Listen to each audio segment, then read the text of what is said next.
How are you all on this fine... God, what day is it? Wednesday. Hope everyone is doing well.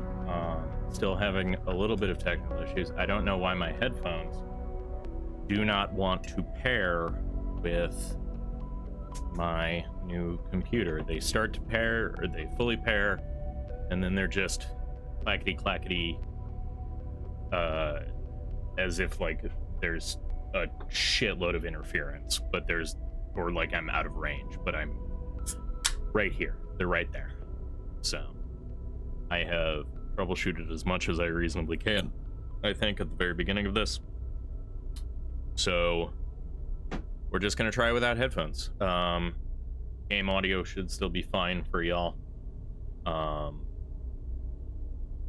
And ideally none of this should pick up on my microphone based on the settings that I have.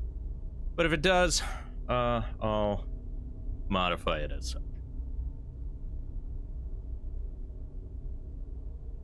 But yes, last time we found a fun new stowaway on board our rig, who we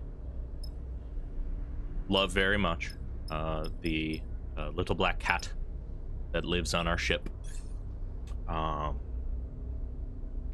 We just made it out to... Oh, I forget what this place is called. Looking at the map. Seraphin is not ready to leave. I'm not allowed to look at it until I do, but this is the scatter yards. That's what they were called. The scatter yards. A bunch of just docking bays and things all over the place. One of Seraphin's friends was here. We were following them. Yeah.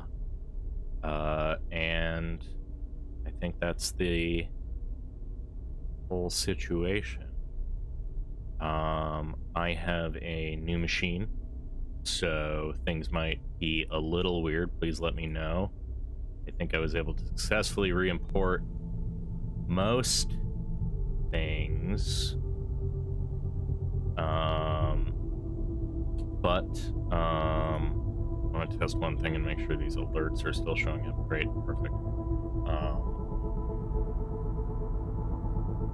Cool. With that, I think let's get on into the game. Let's start making some friends. Seraphin and Marco. Marco was Seraphin's friend. Here, let's see. Are off in some scatteryard dive catching up. You hope Marco returns your pilot and working order. So our job at the moment is, I think, to look around there. Oh, right. We have enough points to upgrade another one of our skills. And I think that Intuit is what we want to do. I feel like we've been running up against a lot of Intuit checks, and I think it would help to have a slight...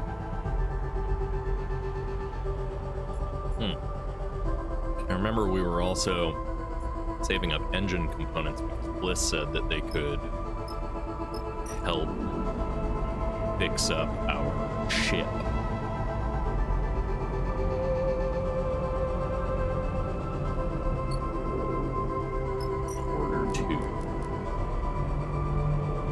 Less fuel. Going over to Surya's shipyard. Surya's yard, the infamous shipfitter yard. Shipfitters mate, new workers at Surya's yard are given the toughest job. As a mate, you are expected to keep the fitters supplied with confidence and speed. As a low-level shipfitter, you are expected to do the hardest and most tedious welds to show your worth to her. Surya watches his yards carefully, keeping an eye on all the work that goes on there. He's not easily impressed. Well, I think let's work on impressing him. Huh? You managed to meet the pace of the team, completing your welds just in time for them to be checked.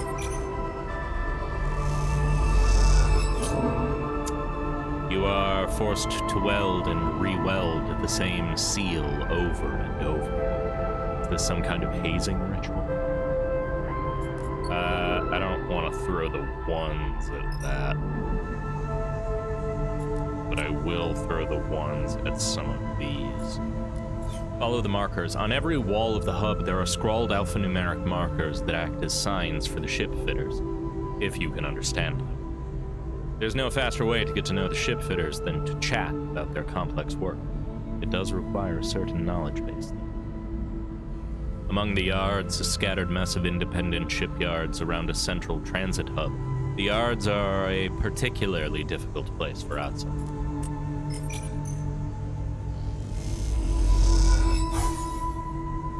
You both listen and talk, and soon you're embroiled in a debate about the finer points of Hull.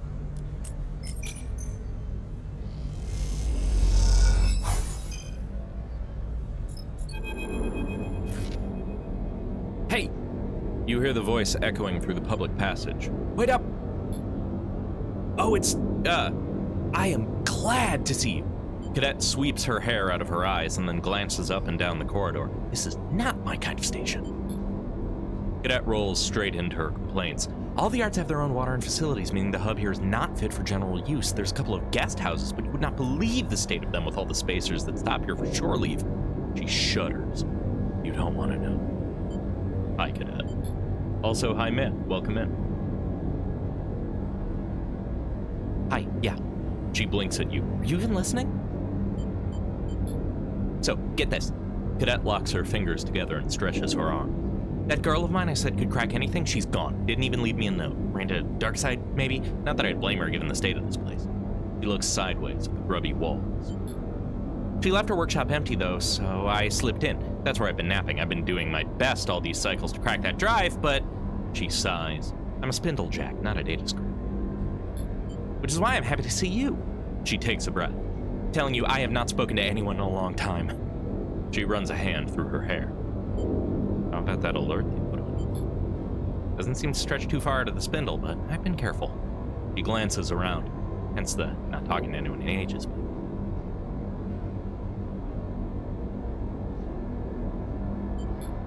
Look, I'm in over my head here. Cadet looks away, annoyed at herself. How about you come down to the workshop, we put our heads together and see what we can pull out? I just know there's some nasty shit on that drive, stuff worth getting out into the light. Cadet sets her jaw, nasty enough for them to ruin my life. I'll be there. Cadet smiles for a moment, then it is gone. Right. The workshop is in the tech cluster, you'll see it. She sighs. Now I've got to find something to eat that isn't dried. She turns and disappears back down the passageway. Okay. So we can break encryption or we can identify passcode. We can work out the guesswork and analysis what the passcodes are. And we also got buy a meal.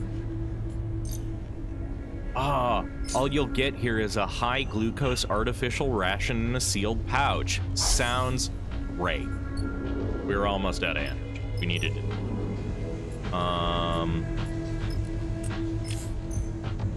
Whatever, let's throw our glitch away here.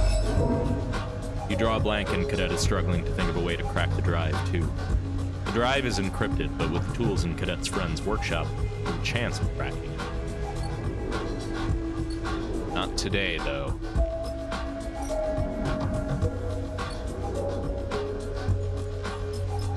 Where we're at. Right.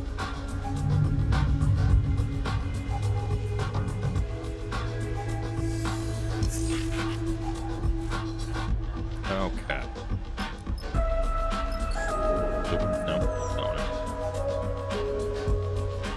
Alright, Seraphim should be back tomorrow. In the interim, we'll keep working on this scrap here.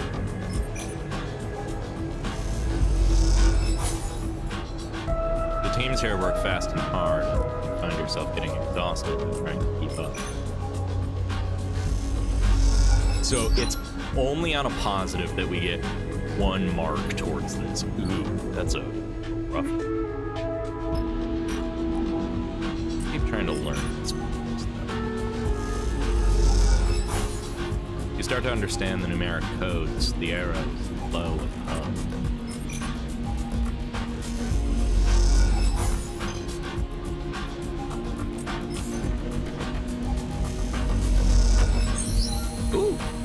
You've gained a familiarity, even a respect for the scatter yard's resistance to conventional system of organization.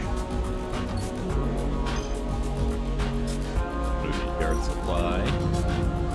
Okay, so we've got the basic store now. Fuel's pretty cheap here. And we have a fabricator. The engine component fabricators in the hubber for ship fitters only, but they ask for a one-time fee to dissuade casual use. Supply bay access. Build an engine component. Even with a specialized fabricator, component construction is held back.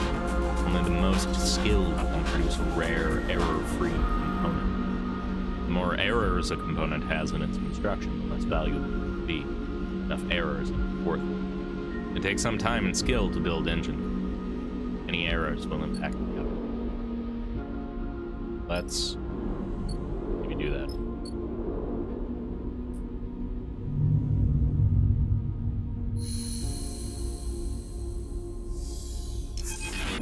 Ooh, that's some... Sleeper! Seraphin's voice echoes through the ship. You in here? You glide down to the airlock, unsure of what state you are about to find your pilot in.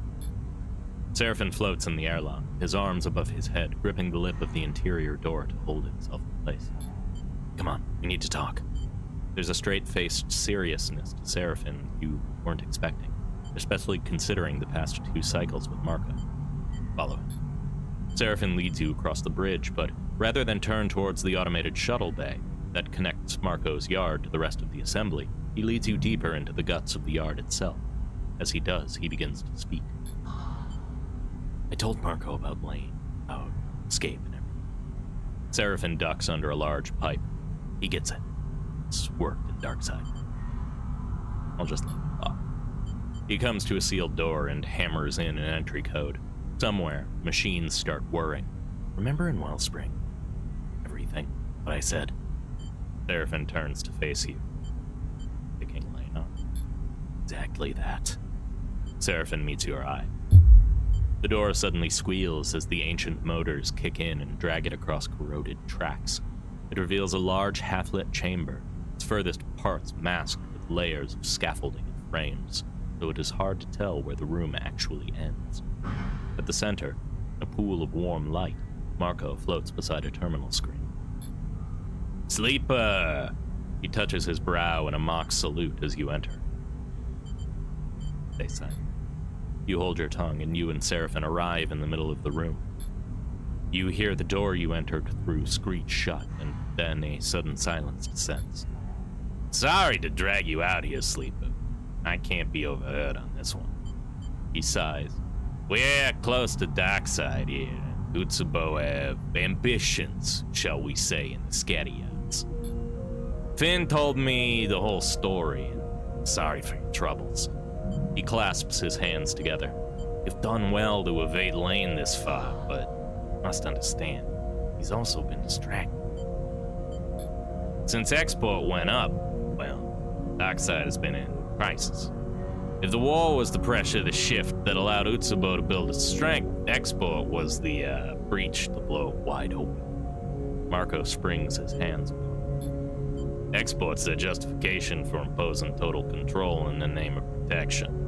Marco glances away into a dark corner of the room. And if my hunch is right, it's how they'll extend their reach to the Scatteryards. Where's this going? Marco looks at Seraphin. Straight to business, this one. I'm done running, Sleeper. Seraphin cuts in. I hate looking over my shoulder every cycle. I hate the nightmares, the fear. I want to face this head on, for better or worse. He looks away, scowling. I won't be controlled by Lane. This is our chance to break that control. Lane's hunting you, Sleeper, which means he's not on the dark side. Marco raises an eyebrow. This is good for you. There are people in Darkside resisting Utsubo. I hear it's not going well for them. If you could find them, find out what they need, there's a chance here. Marco pauses. You get the feeling he's assessing your reaction. Taking action is a choice right now, Sleeper. Soon it won't be. Seraphin glances at Marco. Marco's telling him it's true. Let's do this on our own terms. What do we need to do? Seraphin meets your eye with conviction. Thank you, Sleep. No, we can do this. Let's not get ahead of ourselves. Marco interrupts. I'll need some time to work this out. If you two want to go to Darkside, there's no way you can take that stone. It was big enough risk just to bring it in. He glances at Seraphin, and you get the feeling he's already been. So, find you a way in a way. Marco rubs his hands together. No, we can. Marco turns to you. I recommend you take the next few cycles. Scatty ads are a good place to both spend and make cryo, depending on your need. And, Finn. Marco puts a hand on his friend's shoulder. Try to stay cool. This'll be recon. A chance to see what's happening on the dark side and make your own connections. It is not the time for grand gestures. Seraphin nods. You, Marco. He glances at you. We'll keep things quiet until you're ready. You and Seraphin leave the hidden bay, the door screeching open to allow you to exit. When it seals once more, Seraphin turns to you. This is our chance to shift things, Sleeper. Keep our heads in the game. Can we trust Marco? Seraphin sighs.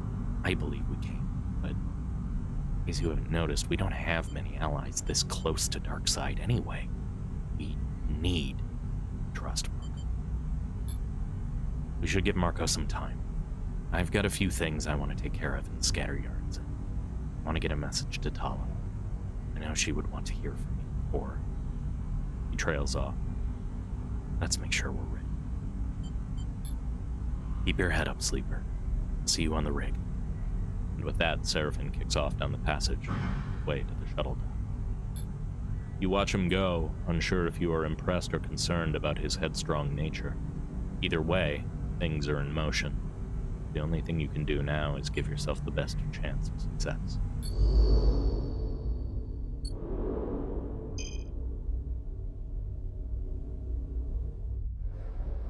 Location.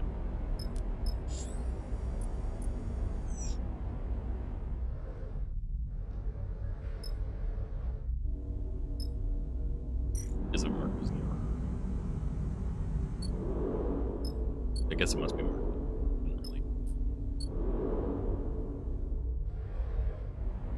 Okay. I want to get Surya's attention, so I'm going to throw my 2 cents down. Gets us a little bit of cryo, too. Never bad. But I want to know what happens. One of the ship fitters lets you know Surya is impressed. You've made the cut to work in the top fitter team.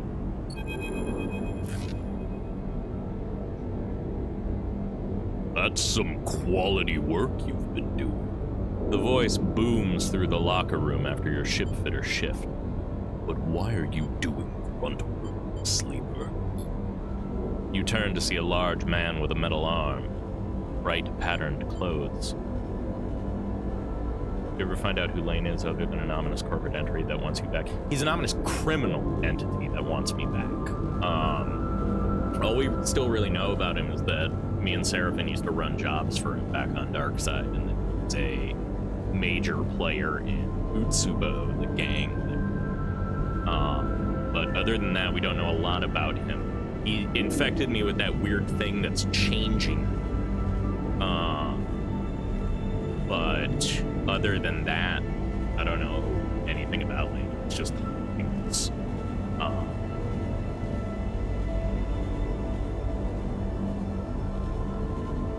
But yeah, my theory is that he was doing something and experimenting with a way to basically tailor a personal... Yeah, we ran away from the space model. But to tailor a personal sleeper body to himself, and he's using ours as an experimental thing that he's changing, altering. You turn to see a large man with a metal arm and bright patterned clothes. You've spent enough time here to immediately know that this is Surya, owner of the yard and well-known shipfitter. Surya wipes his one metallic hand on a cloth, polishing its painted surface. Save for yourself. You needed the chits. But so, Surya nods slowly. I know a lot of what happens in the scatteryards, but what I don't know, people help. He smiles proudly. I know you have a ship. Someone who has a ship, especially a ship like yours, should not be lugging around my workers' tools. Surya flexes his artificial arm, inspecting it. That, to a person like me, is a waste. I do what I need to. I respect that. He smiles. Trust me. I want to take a look at your slip. I went to take a look at your ship, sleep. Surya goes back to working on the hand. Call it a professional curiosity. It's a bit drab.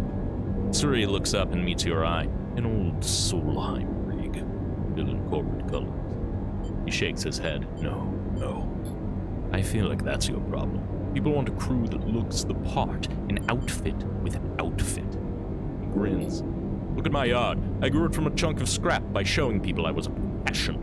I had standards. I made Surya's recognizable. Your problem is that you are working as a ship fitter's mate when you should be imagining much more for yourself and your crew. Surya smiles, and so that got me thinking. I want to help you.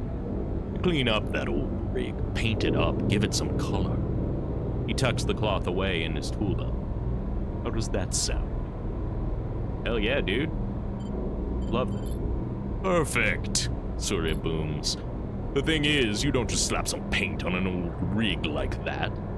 And for this to work, we need its look to reflect your crew, your style.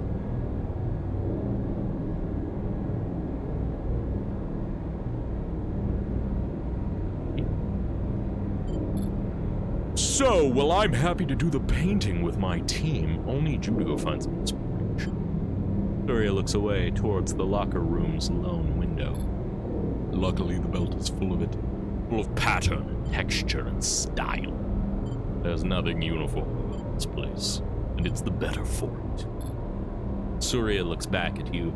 You need to go out there, find some views, some sights, and make your own designs. Here. He proudly pulls a small slate from his tool bag. There's a 64 color screen. I fixed it up myself. You take a look and inspect the slate, made from mismatched pieces, but elegantly so. See what you find to inspire you. He smiles, then come see me again. Thank you. I can see what you're thinking. You're thinking, what's in it for me financially? Surya eyes you carefully. How does this make you any chits? That's the other part of the proposal. Will you take this voyage around the belt, you can do something for me, and get paid for it. Free of charge, I will paint your rig with the look and name of my yard here. Surya's yard commands respect. He nods sagely. You take that name to the rest of the belt, represent it, and on your travels spread it to other crews. For this, I will pay you 300 cryo. It's mutually beneficial. You will earn better doing this than any yard work, and I get increased custom. It's not to like. Surya awaits your response calmly, but you feel his expectant eyes on you. Hey, Bridge, welcome in. This guy's offering to paint our ship now if we go around doing some advertising for him. But I like the cut of his jib so far. He's been both respectful and clear about like everything that he's doing. He's very straightforward so far because he's fucking me. So it's a deal. Wonderful. Surya beams. I will send my team over immediately. By the time you return to your rig, it should be done. Semi-free money. Yeah, a little bit of advertising. Ad revenue for the sleeper. He reaches into his work pouch. Here, 150 cryo. He takes out a handful of high-value chits and another 150 cryo when you return with those designs. Take the chits, you take the cryo. Of course, I will give you the other half on your return. Designs. He smiles apologetically. I need to be sure you don't abandon the ship before your pilgrimage is done. It's only fair. Keep the slate. He waves an arm at you to put it away. Go find inspiration. Bring me those designs. I don't want to see you back in the shipyard. You need to be out there. Surya smiles. It was a pleasure. And before you can say anything else, he is cool. Time to find out what your crew have done, what his crew have done to your rig. Oh, I actually kind of dig it. We're very Miami Dolphins. I bet Seraphin's gonna throw a fit, though. The painters can return your rig to its old paint, but you'll have to pay them extra. Surya won't be happy. No, I'm good. I like our setup, honestly. Okay, I'm gonna throw this in. What we're doing. He is an artiste.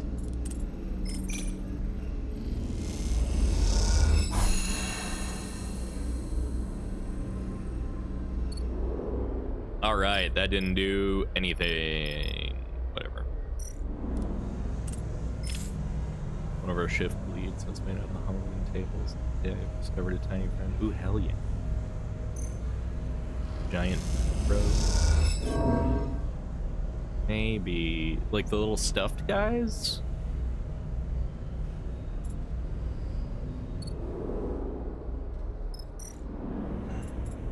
I remember there was a thing a while ago where they did a bunch of like stuffed microorganisms that were little like plushies going around and things. I thought those were cool.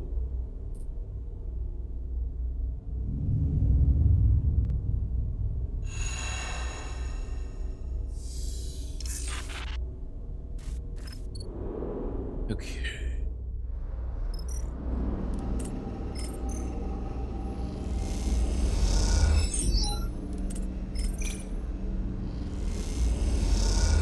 Microbes like the common cold, coronavirus, name a microorganism. Yeah. I've seen those. I really dig those. I think they're super cool.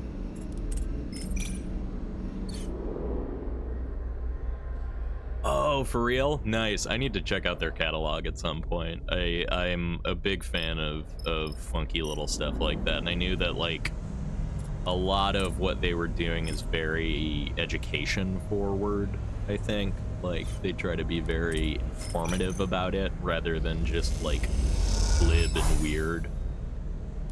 It felt very science forward.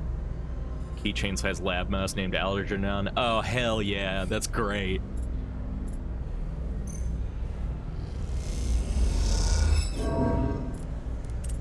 Oh my god, I am so unbelievably bad at identifying passcodes. You and Cadet work on a method for automatically eliminating common phrases. Yeah, I'm a huge fan. That's really cool. You find Seraphin and Marco waiting for you in the hidden room where you met before. They're chatting quietly, their shadows cast across the scaffolding by a small lamp. Sleeper, Marco's got something good. He nods to Marco. Tell them. Marco gives you a nod as you look at him, his mood quiet, spiritorial. I don't know if it's as good as Finn thinks. It's an opening.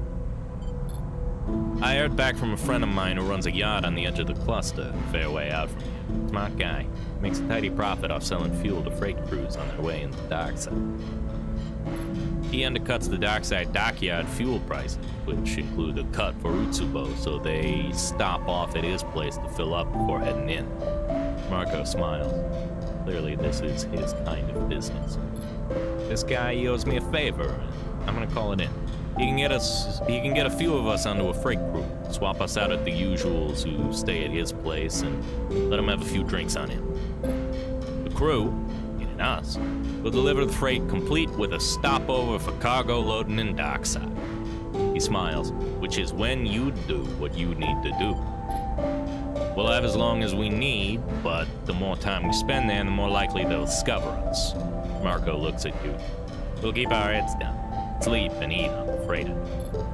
Then, once we're done, and the freighter's loaded, we take it on and out again. Return to my friend's yard and swap the cruise. He shrugs, emphasizing the simplicity of the plan. No one will ever know we were there. See? It's good. Seraphin nods. It'll work, right?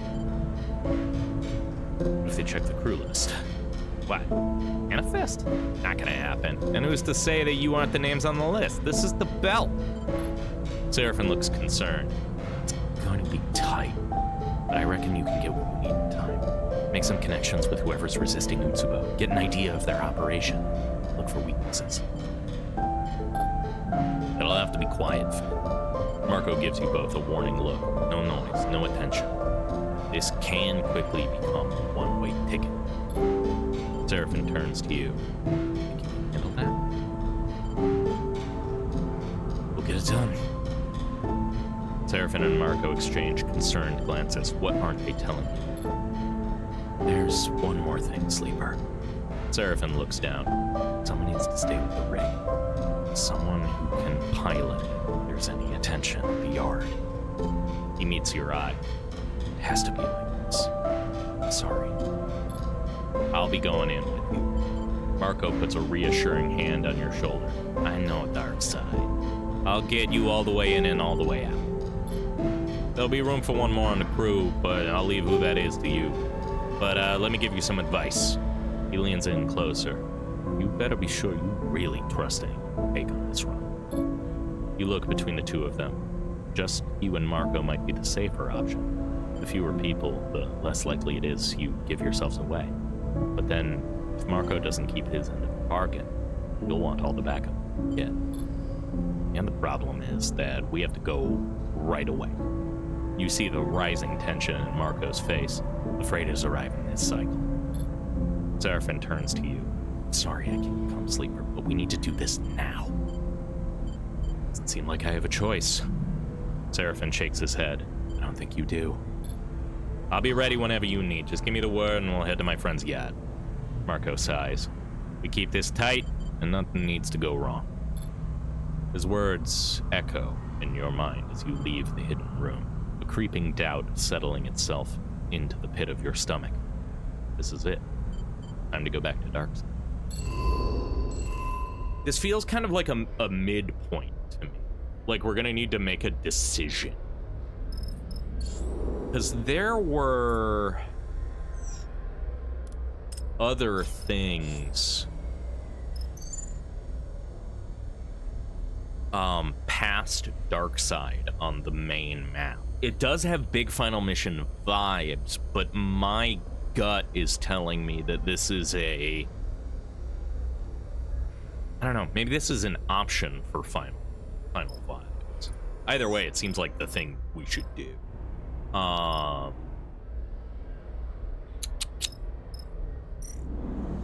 right, I'm gonna throw. Yeah, end of chapter is definitely more of the vibe I'm getting from it. Then again, we're on like cycle 70 something, so maybe it is closer to. Or this game is a lot longer than Citizen Sleeper 1 was.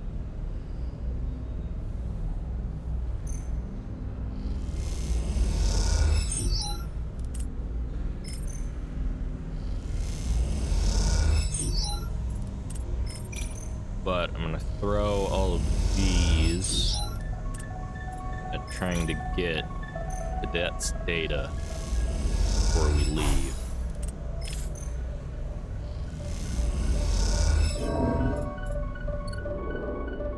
Also, food.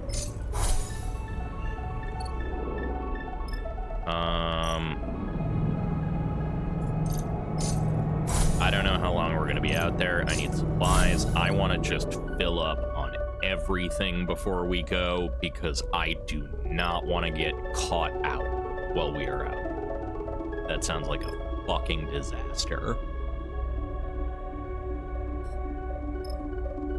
But we go.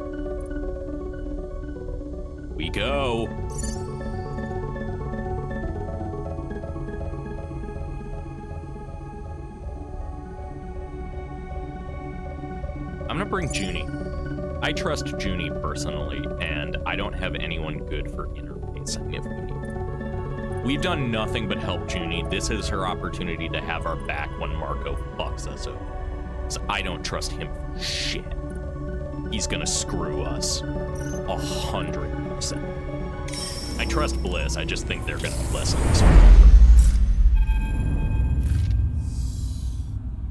The freighter hangs over the ragged shipyard as the rig idles in the dock. Your eyes trace the fuel lines snaking up to its underside where they disappear into the dark. A chirp from the pilot's console breaks the silence. Marco's signal. This is it, Sleeper. Seraphin settles back from the controls of the rig. He looks over his shoulder at you. Better get going. Get too bored. I'll do my best. Seraphin smirks. Hope they have something to drink in the... You glide towards the back of the cockpit. Seraphin clears his throat. Just don't do anything reckless, all right? As you float down the corridor towards the airlock, Marco comes to meet you. Usual gear swapped out for a plain set of overalls that you imagine are borrowed from the freighter crew. Speaking of endings, I almost got done with Expanse Brigade. Worst quinceañera ever. Yeah, dude. Fucking worst time ever. God. Cause that was, what was the name of her horrible dad? I don't remember his name. Just a fucking nightmare.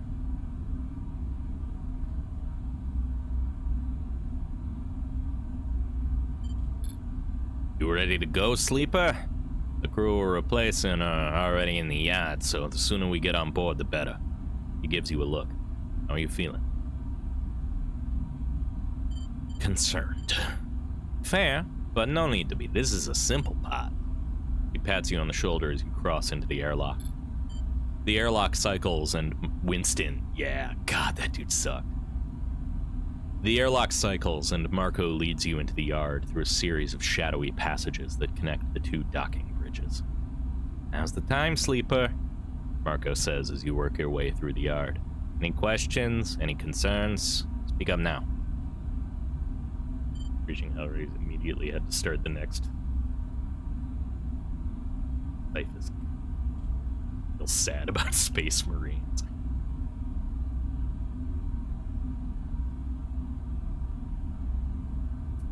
I know very little about the Warhammer novel universe other than the fact that I know that it's fucking huge. We have to pass any checks. Marco shrugs. This freighter is a known ship to Utsubo. It makes this route on a regular basis. They have no reason to suspect it. You reach a vertical tunnel and start ascending. At the docks, we'll probably have to give some enforcers a nod and a smile, but that's it. You come out at the entrance to the other docking tunnel, the freighter filling the viewing window so all you can see are the plates of its scratched hull. Junie is waiting beside the docking bridge, looking sheepish in a set of crew coveralls with rolled legs and sleeves. Sleeper, is this really necessary? They suit you. Is that supposed to be funny? Junie shakes her head. At least there's no chance of us standing out on the dark side in these. Sorry to interrupt, but we need to go. Marco gestures to the docking bridge. You hit the button to open the doors and glide towards the freighter's airlock. As you do, the fear settles in. We're going back to Darkside.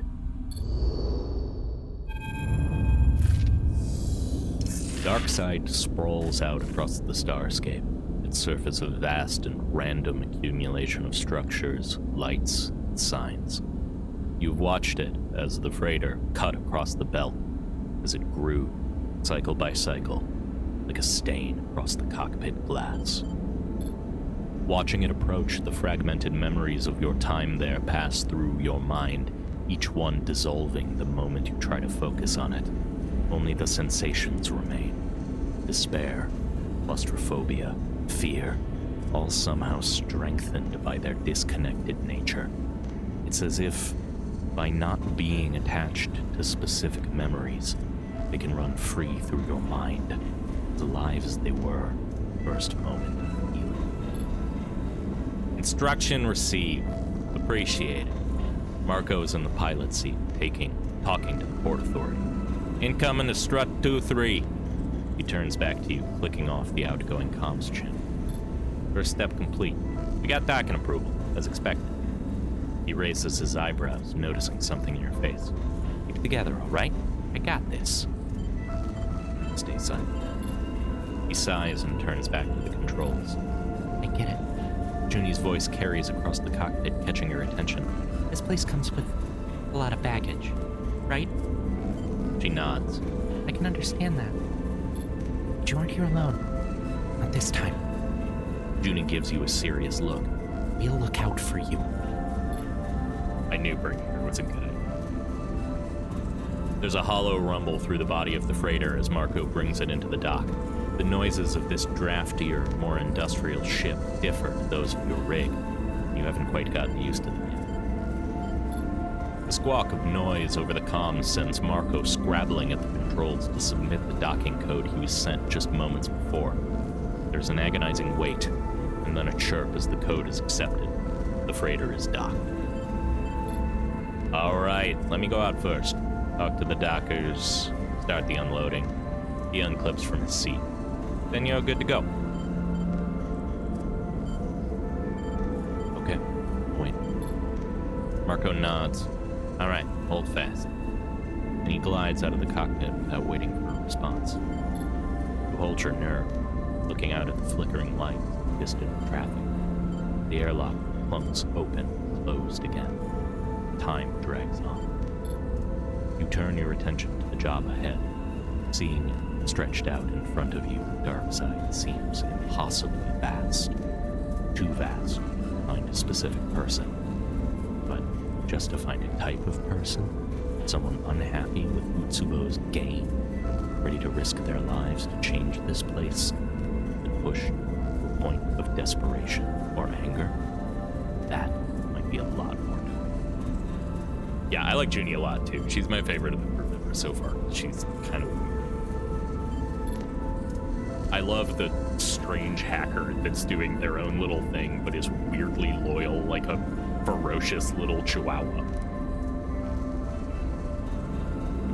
But first, you must understand Utsubo.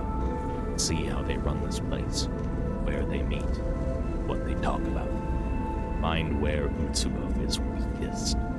Find where they can be broken. And think about the pressure that might be applied not just by you, by all of Darkside. You hear a tapping in the corner and see Junie with her deck out on her lap, fingers dancing over the keys. He looks hard at work, focused. What are you working on? Me? Oh. Junie reflexively shuts off the screen as if it were showing something illicit. Nothing, just a project of mine, sorry. She pauses, sighs, turns the deck back on, rotating its clip-on screen to face you. She hits a large key and a four-legged shape appears, drawn in simple lines. Its tail twitching, it sits. It helps me relax. She glances at the screen, noting its behaviors. You watch as the cat lifts a paw and bats at a handful of pixels. Fly? Junie switches the deck off again. I'll stay focused on the job. It won't happen again. She looks down, clearly embarrassed. It's cute. She laughs a little. Yeah, I guess it is.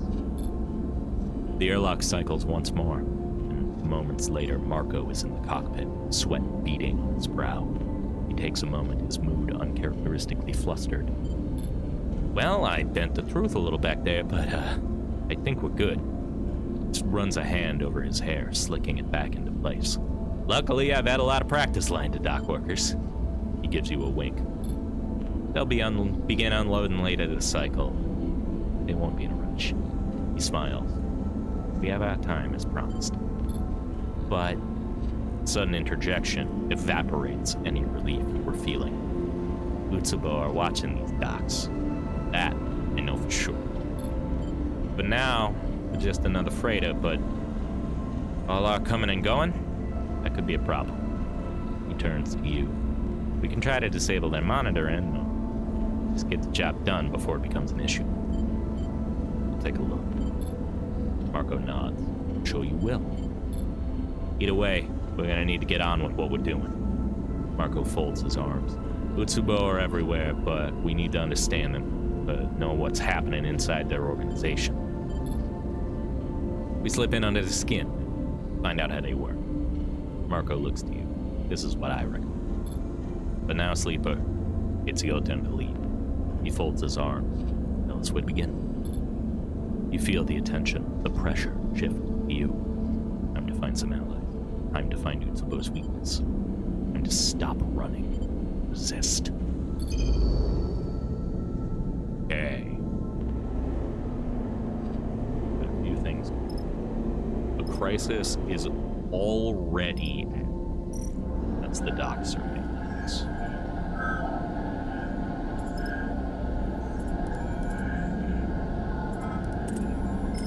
I'm gonna handle this immediately.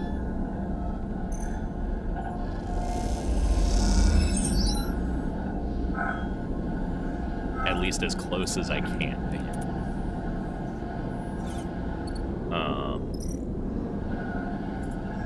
Cut connections. The fastest and crudest way to disable surveillance is to cut wires until it goes offline. But which to cut? The Utsubo surveillance uses the dock's layered network. With some careful and delicate work, it could be disabled completely. With Utsubo monitoring the docks, there's only a certain amount of time before they find you, unless you blind them.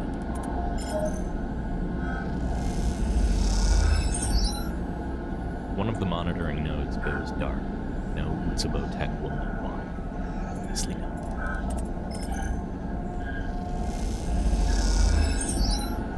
Mapping the connections, it becomes more obvious which cables need to be cut. What order?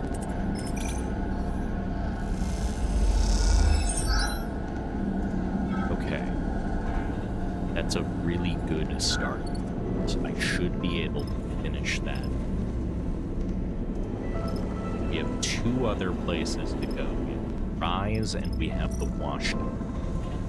The Wash Gate, surely. The dock at the Wash Gate is under Utsubo control, making it a solid place to start when trying to infiltrate their operation. The fastest way to get information on Utsubo will be to pick up a conversation with the dockers. It's not exactly subtle, though. The safest way to investigate Wash Gate is by listening in. But who knows if you'll get the information.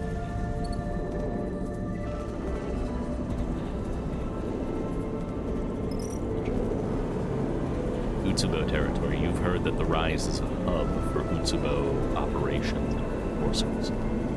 You need to find where they are. Utsubo enforcers aren't hard to spot, but with some patience and effort, following them will lead you to their meeting. To find the Utsubo safe house in the Rise, you'll need to monitor the network chatter between enforcers without being caught. Okay. Time is a little risky. We've got some bad dots. Of Marco. Dockers. I'm gonna have Junie try with this one to hack me, see what the failure actually was. Neutral would be fun. Neutral's fun. The Dockers chat is mostly worthless, but you hear talk of the place where Utsubo.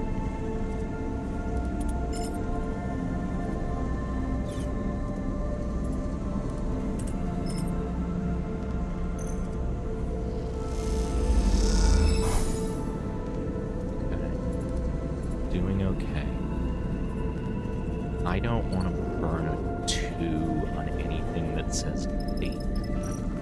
You're worthless at turning surveillance. So I think this 2 and this glitch dice are just going to sit here unused. That seems safest. Pushing my luck on them seems like it's worth. God, that's bad. Marco's looking hot, though. Okay. Let's see if we can shove this thing. The system is complex and full of fail-safes. This is a big job. Is it even worth it? Shit.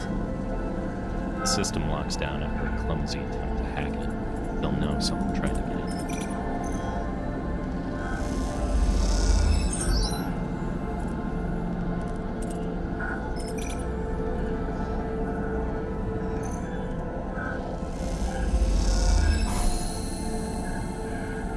With Utsubo monitoring the docks. The system collapses with a screech of white noise. Utsubo are blind to what goes on in docks now.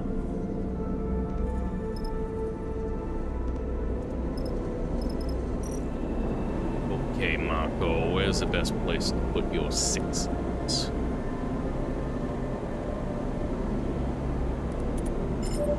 Let's throw them in here.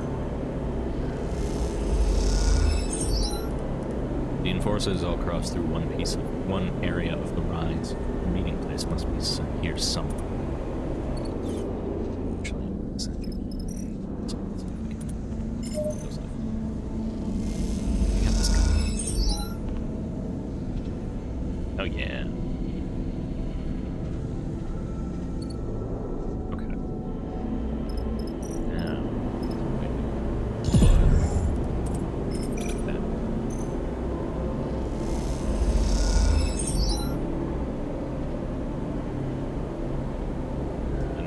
One in this glitch. I throw in the glitch. But now Utsubo's stress is not increasing on its own. Which means I think only my stress is really low. That's... or botching checks. You've narrowed down your search to a docker's bar known for its Utsubo connection.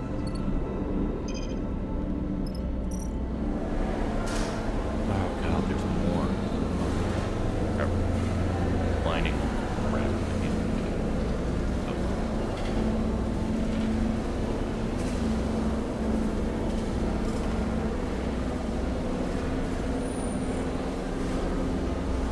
Many of the dockers are members of this, making this bar the perfect place to score and release it. The fastest and most dangerous way to get an entry cipher is to steal a physical passkey. First, find it. Rather than steal a passkey wholesale, it might be safer to hack the person's slates of dockers and extract enough data.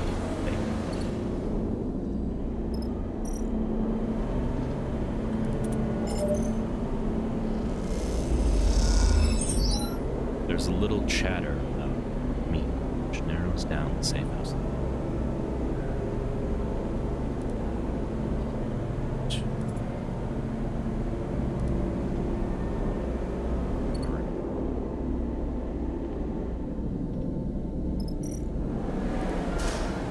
Let's use Marco's 6. Let's use my 6.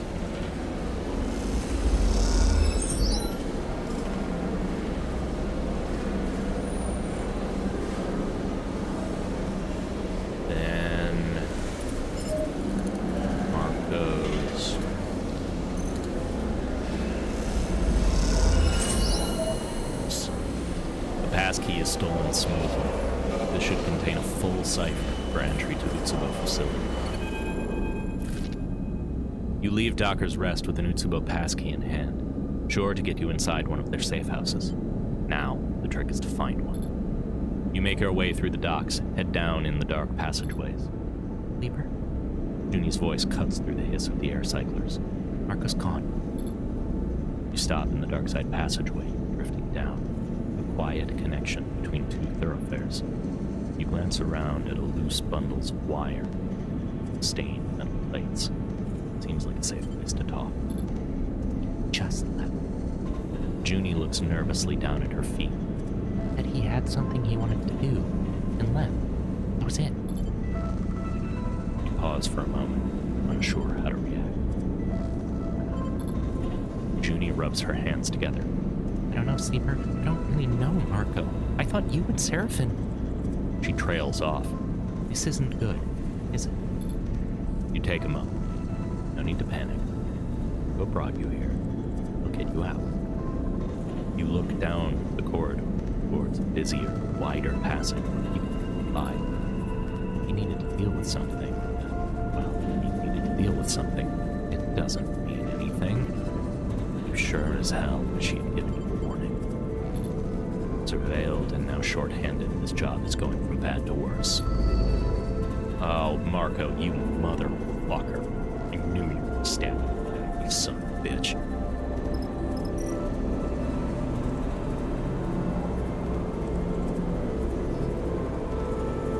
Glad I brought Junie for real, though. Holy shit.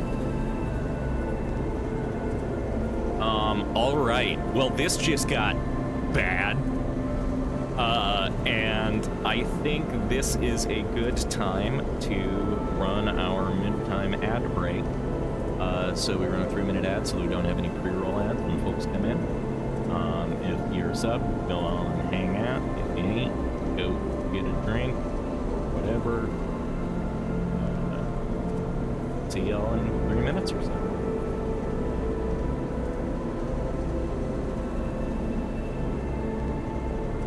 Where's the sudden but inevitable betrayal, right? Like, 100% knew this dude was gonna stab us in the back immediately. I'm gonna fucking space him out the airlock if I get an opportunity.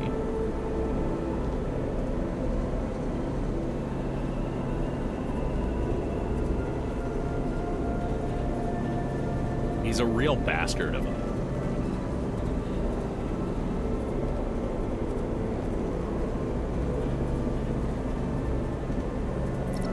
Was this the Utsubo cipher? Yeah. Man.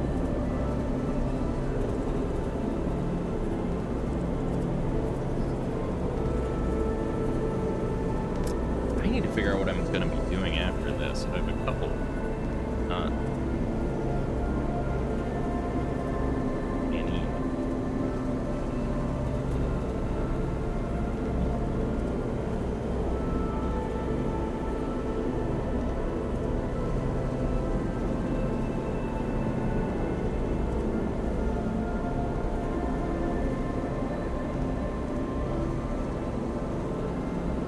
Sure are happening in Laconia, right? Have you gotten to the big green diamond yet? Or the big fucking emerald or whatever they call it? I don't remember when the giant fucking emerald shows up. Witnessing the admiral in charge of the most powerful battleship in the known universe get bullied by a 15-year-old. Yeah.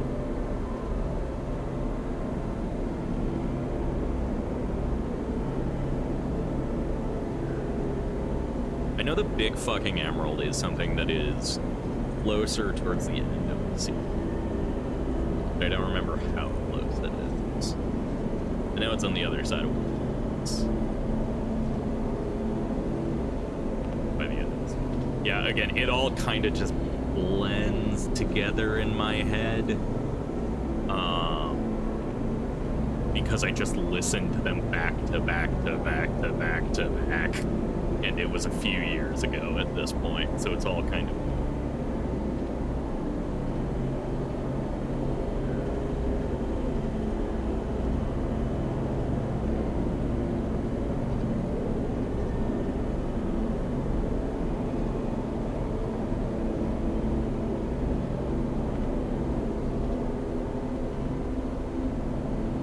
I kind of love the...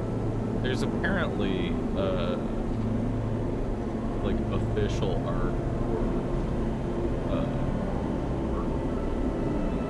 for, they made him look real fucked up. I love it.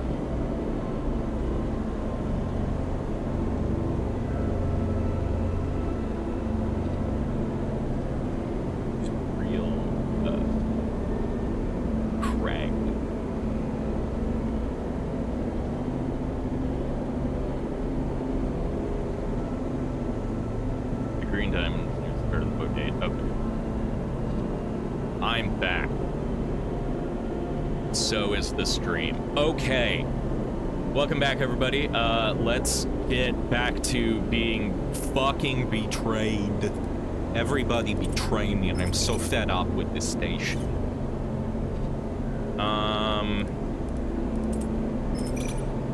Let's throw the 3.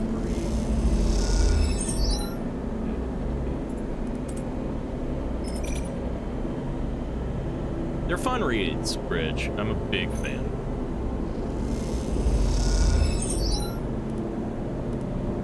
Okay, we're looking pretty good here.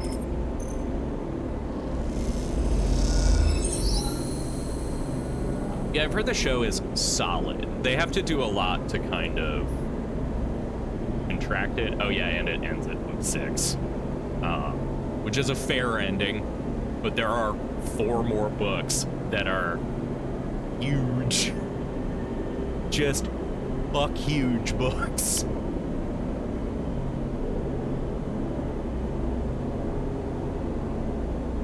Oh yeah, I do that. Yep, 73.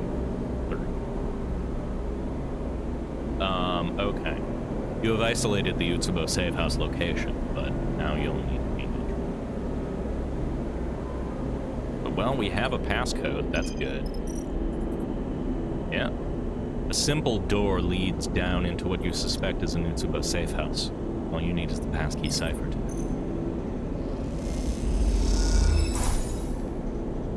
You use the passkey and the bolt thunks open. Time to go inside. The unmarked door slides open as you use the cipher. Beyond it, a dark tunnel descends, its roof a mess of bundled tube and wire. Entering, you see a flickering light at its far end and hear the soft echo of raised voices. Junie gives you a gentle nod. Let's go and listen in. She glances over her shoulder nervously. You drift down the tunnel, keeping your limbs clear of the sides, your passage through the air silent and gentle. You focus on the flickering light, the sound of the voices growing ever louder. As you descend through the tunnel, you notice a small, dark doorway leading off before the tunnel reaches the bottom. You slow yourself gently, fingertips grazing the metal walls on either side. Glancing through, you see the doorway leads out into a framework balcony, high on the walls of a dark room. You glance down to the bottom of the tunnel and hear voices rising. Junie hisses from behind you. Balcony. You come out onto the balcony, overlooking a dark, cavernous room, lit passage, patches. The bright area far end. It is filled with people, Utsubo enforcers, members, all facing forward. Their floating bodies silhouetted by the pool of bright light ahead. In that pool of bright, 2 figures are arguing. You come to the edge of the balcony, a feeling of safety granted to you by both your elevation and the cover of darkness. Below, the entire room has its attention focused on the 2 figures in the pool of light, the watching audience keeping to the dark perimeter, as if they were observing a peaceful leader. You feel Junie arrive beside you, her attention like yours on the scene below. These are my territories. You need to withdraw. One figure, their features hard to define, pool of light, gestures to the other. There's no discussion to be had. The other figure laughs. You're pathetic, Orin. The wash gate is a joke, like you. He turns to the crowd and you see dark hair, dark eyes, and a smile like a slit. The dark-haired figure addresses the gathered crowd. Orin makes nothing from the wash gate. All that freight he lets slip by while he soaks up bribes. Jeering echoes around the crowd. He's stealing from you all. Daichi, you piece of shit. Orin spits, a glinting orb zipping past the other man. You have no respect. A few of the crowd enter the light, gathering behind one figure or the other. Barely more than an enforcer and already dictating terms. Sabotage and resistance. Quietly along the market. Those are the people you have to find. Daichi smirks in response. I still know how it is in the passages, but you are getting soft. He glances around. You can't deal with some angry shop owners. He makes a show of his mocking laugh. It's easy to mock, but they're organized. And I'm close to rooting out their meeting places. Oren folds his arms. You wouldn't know where to start looking. If you say so, old man. In the end, it's only a matter of time before someone ambitious notices how weak you've become. Daichi draws a finger across his throat. The room erupts in shouts. Both sides call out insults, while others from the crowd air their own problems, some drifting into the light to heckle Daichi and Oren directly. Silence! A voice cuts through the room, raised above all others. The noise drops. You lean forward to get a better view. A woman holds her muscled arms in the air. Oh, I remember. She was the merc from the first one, I think. The one with the busted ship that we, never interacted with. A woman holds her muscled arms in the air, a wide, strong posture of control, not surrender. Both of you. She shakes her head, her long braid snaking through the air as she does. Enough. This is not how we do things. The chaos is replaced by a disgruntled muttering, no one voice willing to rise above the murmur. The ex-bounty hunter, yeah. Daichi floats to one side, arms coolly folded, while Oren fumes opposite him, his hands tight fists. So this is how the Star Reward conducts its business? She shoots hard looks around the room. Animals, fighting over scraps. Ankita. Oren eyes Daichi as he speaks. Daichi is the one disrespecting the leadership and the trust they've placed in... I said, enough. Your weakness does not impress me, Oren. She turns to Daichi, and neither does your petulance, Daichi. Watch who you're calling weak, Ankita. Oren narrows his eyes. You may be Lane's favorite, but I have something that'll change all of that. He holds out over the heads of the crowd. Bring him! The figure is dragged into the circle of light, their head low, a greasy tangle of dark hair drifting over their face. They lift a hand and slick it back out of their eyes. Marco. Marco? Wrong person. Good lord. I don't recall. Yeah, we barely interacted with her in our streams. It's reasonable not to recall her. We met her in the first one and then kind of ignored her for the rest of the run. She wasn't part of that sleeper. Marco. Junie hisses from beside you as Marco's pale face catches the light, gleaming with sweat. This one here has a very interesting story to share with us all. Oren gestures to the gathered crowd. I'm sure all of you are aware of the bounty Lane has put on the head of a very valuable escaped sleeper and their accomplices. Well, Marco here tells me. He smiles at Marco, whose eyes are fixed forward, squinting into the light. That same sleeper is, right now, on a freighter, moored in the Washgate docks. A ripple runs through the gathered crowd, a reflection of the value of this information. You wonder how much cryo is on Seraphine's heads. You look into Marco's eyes, attempting to see any indication of what this might be. A desperate bid to save himself, or betrayal of everything you agreed upon. His set stare reveals nothing. Now, Lane himself will be returning in 3 cycles, and you can imagine how pleased he'll be when I present the sleeper to him. Ankita stares at Oren. You had no business keeping this from me. She folds her arms. I will be the one to bring the sleeper in. Not so fast, Ankita. Oren turns to the gathered crowd. The first of you to bring me the sleeper will be given a share of Washgate. He shoots a look across the circle of light. That includes you, Daichi. The crowd erupts into shouts and movement, the assembled Utsubo members suddenly up and moving towards the door. You push yourself into the corner of the balcony, tucking yourself into the shadows as you hear the tunnel filling with voices.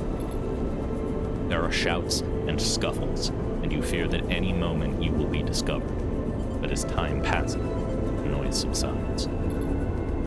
You only open your eyes when the sound disappears altogether. The Utsubo members on their way to your freighter, the freighter that is supposed to take you off dark side. You feel the panic rising. You are trapped here once more. Sleeper, we need to get out of here. Junie whispers at your side. It's too dangerous.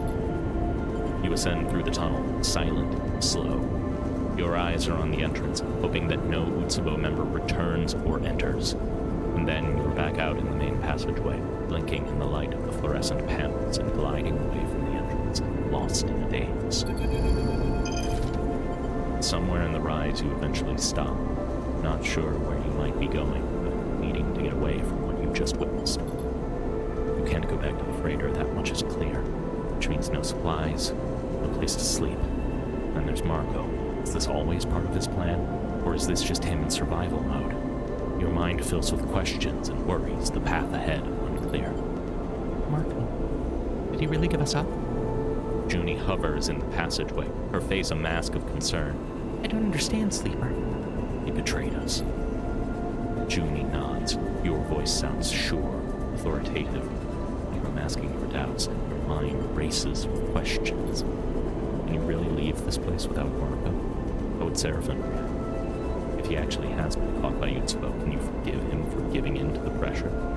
You're struggling to be angry with him, perhaps because you have been where he is now, under Utsubo's control. What would you have done to escape? Who would you have given up? The tapping of the keys on Junie's terminal interrupts your train of thought. You look at her springing into action. Her pragmatism is a strength, but she doesn't understand people and what drives them. To her, Marco is a mystery, but to you, his betrayal is all too familiar. You will have to decide how to react. Junie notices you watching her. We need to find an empty unit here, up in the rise. We have to stay as far away from the docks as we can. Junie looks up and meets your eye. We need time to think, to come up with a plan. He looks back down at her screen. We always do. Something chirps on her deck. Okay, I have an entry code for a unit just up here. She slides the deck away. Wait here, I'll be back. You take a moment, trying to find a focus. Maybe, if you could find those resisting Utsubo, they could help you. Though, you wonder if they ever existed at all, given Marco was the one who reported the distance to you and Seraph. Was this whole thing a ploy to collect the bounty, to bring you to Darkside? If you search out Marco, perhaps he can answer for you, for better or for worse. But then you recall Oren's words. Sabotage. Resistance. That was an honest plea, and there is some truth to what Marco said. Utsubo is being resisted. You try to gather yourself. You have to bounce back, to come up fighting. Otherwise this place will drown you in its darkness. Fuck me. Okay.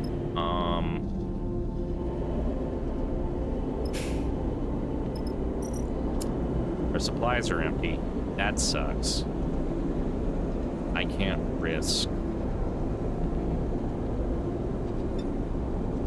burning this glitch dice on anything. I think we just need to keep the stress.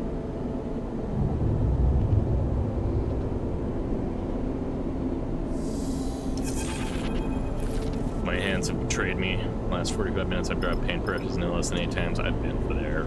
Fucking just the amount of time sometimes my hands just flip shit out of it. It's hell. It's so annoying.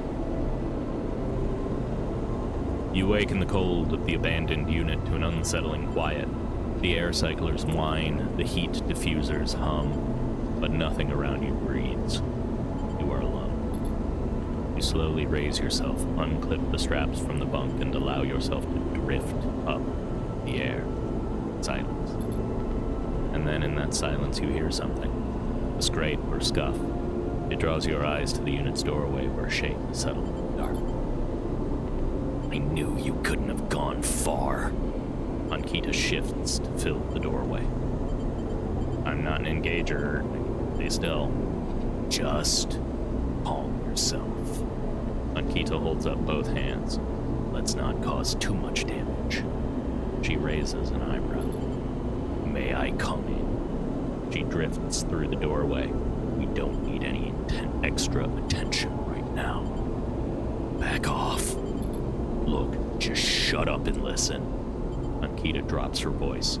I'm risking everything by coming up here, she hisses. So don't make this any harder than it is. What you need to know is this. I am on your side. I want Darkseid free, just like you. I hate Lane just as much as you do. Ankita sighs. I just have different methods, that's all. She raises an eyebrow. You might say better methods, given on how well your visit has gone. Why should I trust you? I'm the only person who can get you off Darkseid, so you better listen closely. Ankita hisses.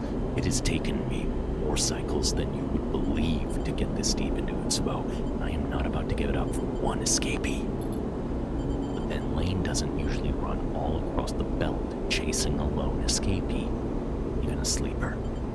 Ankita drifts a little closer, overshadowing you. So you need to tell me now. What does Lane want with you? Why are you so important to him? I don't know. Ankita sighs. I'm not playing games here. What you don't understand, Sleeper, is that I've been trying to keep you safe since I saw you arrive. But your friend hasn't made it easy. Getting himself caught by Utsubo is bad enough, but then blabbing about you being here? She sighs. I can only protect you from so much. It's not my friend. I doubt he cares. He's over his prize. He's done. Either way, you're lucky you aren't in the same position. You have me to thank for that. So I'll ask again. Ankita meets your eye. Why is Lane pursuing? Explain that you see Lane in your mind. Ankita looks away in thought as you explain. He waits for you to finish. None of it makes any sense. But there's no way I'm letting Lane get his prize. Not until we understand more. She gives you a hard look. I can get you out, but I need a couple of cycles, and I need you to do something for me. You need to take this with you off station.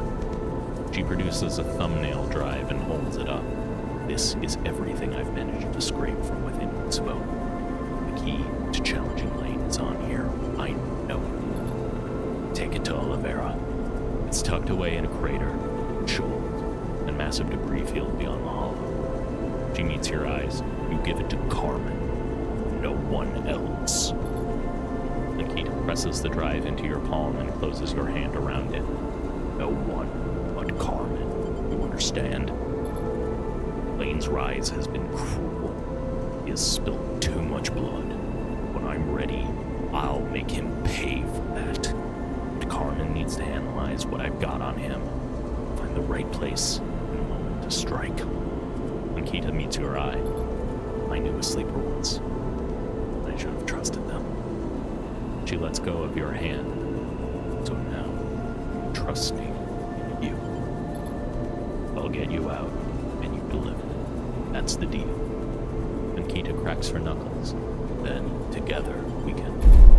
Ankita shifts sideways, grabbing the side of her head. A few small plastic keys drift through the air. Run, Sleeper! Junie wields her deck like a club, her face pale and panicked. A shrill whine draws both you and Junie's attention to Ankita. She is holding a boxy pistol at her waist, its side blinking with a pale indicator light. She is pointing it at Junie. Don't do that again. Ankita reaches up and touches her temple. You're lucky I don't snap that thing in two. She winces, especially when you to save you clowns. Junie looks at you, questioning, trembling, unsure. Back down, Junie. Okay. She looks at Ankita. Alright. She looks back at you. Oh. He isn't Utsubo? I have to go, Sleeper. She glances between the two of you. You explain this whole thing to your friend if you want, but I won't be here when you do. 2 cycles. Be ready to leave. He backs out of the unit. When Lane comes back, you go out. Neither of us wants him to win here. A piece of advice: forget Keep your head down and wait for me. He raises a finger. You need supplies? Steal them and flick a row. Otherwise, keep to yourself. Ankita gives you a hard look and slips out of the unit. Hell yeah, Judy. I love that you just straight up clocked her with a fucking laptop.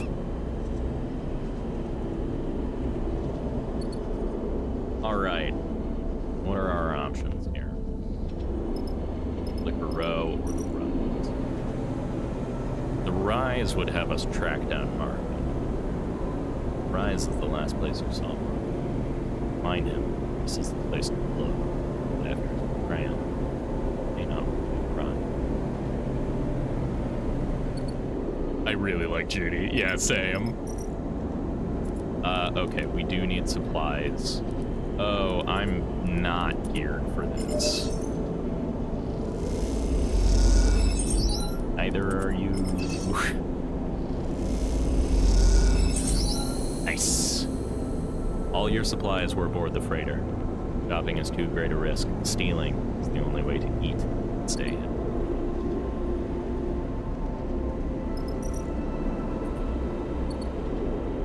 I mean, I'm gonna track Marco down with the 6s that I have, but I have literally nothing else to do.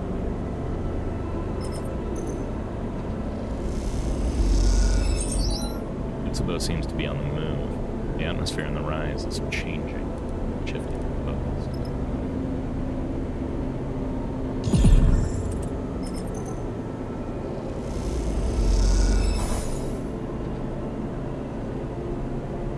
Safe house where last saw Marco was cleared out.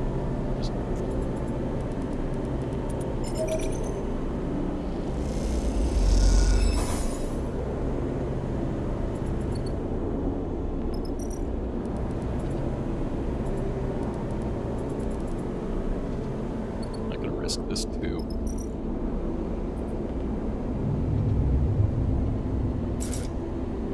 I appreciate that Junie was willing to go to bat for us instantly.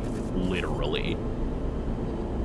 You wake in the bare unit, cloaked in the endless shadow of Darkside. Outside the window, the lights of the city glitter, but you do not see them. Your attention is, instead, a tugging red line. Lane drawing ever closer. You shiver. One more cycle, and then you